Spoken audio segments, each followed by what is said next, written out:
भीमा कोरेगावच्या आंदोलनामध्ये ते आरोपी आहेत. आपल्याला माहिती म्हणून माझ्याजवळ 8-9 क्लिप्स आहेत. पुण्याच्या विद्यापीठामध्ये ज्या दंगली झाल्या विद्यार्थी संघटनेमध्ये, त्यामध्ये हातात फळी घेऊन स्वतः राम सातपुते विद्यार्थ्यांना मारत होता.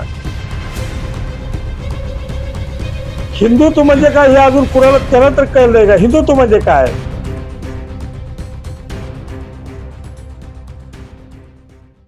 सोलापूर लोकसभेची रणधुमाळी सध्या जोरात रंगू लागलेली आहे. बीजेपीचे आमदार राम सातपुते आणि काँग्रेसच्या आमदार प्रणिती शिंदे यांची कट्टर जबरदस्त फाईट होताना सोलापूर शहरात पाहावयास मिळत आहे. या दोन्ही पक्षाचे जोरदार प्रचार सुरुवात असून आता काँग्रेसला सपोर्ट किंवा प्रणिताईंना ताकद वाढवण्यासाठी काँग्रेसचे राहुल गांधी सोलापुरात येत आहेत. याचा दौऱ्याचा आढावा आपण आपल्या सोलापूरचे जिल्हाध्यक्ष आपल्यासोबत आहेत ग्रामीणचे नंदकुमार पवार साहेब. जाणून घेऊया राहुल गांधीचा दौरा कशा प्रकारे असणार आहे. तर काय सांगाल, उद्या राहुल गांधी येत आहेत सोलापूर शहरामध्ये, कशा प्रकारे दौरा असणार आहे? आमच्या काँग्रेसच्या लोकसभेच्या उमेदवार आमदार प्रणिताई शिंदे यांच्या प्रचारासाठी उद्या 3:30 वाजता राहुल गांधीजींचे इथं आगमन होणार आहे आणि एक्झिबिशन मैदानावर मर्यादा चौकामध्ये त्यांचे जाहीर सभा होणार आहे. त्याची आम्ही तयारी पूर्ण केली आहे.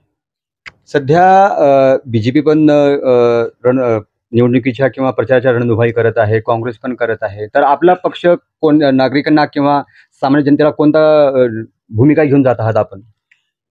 एक असं आहे की आपण रणधुमाळी म्हणाला ते मला काही खरं वाटत नाही. कारण भाजपचा उमेदवार हा आमच्या उमेदवाराच्या तुलनेमध्ये किसपेड की पत्ती आहे. एक तर त्यांना आता सध्या जाहीर सभा सोलापूर मतदारसंघामध्ये कुठेही घेऊ शकत नाहीत. त्यांच्या जाहीर सभा होत नाहीत. आमच्या मंगळवेढा तालुक्याच्या बाबतीत बोलायचं पडलं आणि जिल्ह्यात बोलायचं म्हणलं मतदारसंघामध्ये तर ठराविक ठिकाणी त्यांच्या सभा होते आणि मंगळवेढ्याला घोंगडे बैठका त्यांच्या चालू आहेत.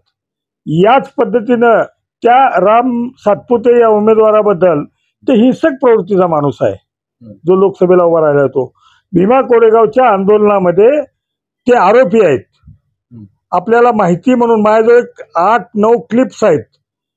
पुण्याच्या विद्यापीठामध्ये ज्या दंगली झाल्या विद्यार्थी संघटनेमध्ये, त्यामध्ये हातात फळी घेऊन स्वतः राम सातपुते विद्यार्थ्यांना मारत होता. ते क्लिप्स आम्ही ते व्हायरल करतोय आणि तो एक वेगळ्या स्वभावाचा हिंदुत्ववादी म्हणतात.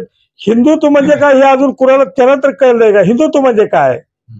आणि विनाकारण ते म्हणायचं मी मराठा आरक्षण मिळाल्याशिवाय पटका घालणार नाही, फेटा बांधणार नाही. दुसऱ्या दिवशी फेटा बांधला त्यांनी दक्षिण सोलापूर तालुक्यात. दुसऱ्या दिवशी फेटा बांधला आणि त्यांना जर खरोखर जे पाळायचं असेल तर त्यांनी सांगावं मी संघाचं काम करणार नाही.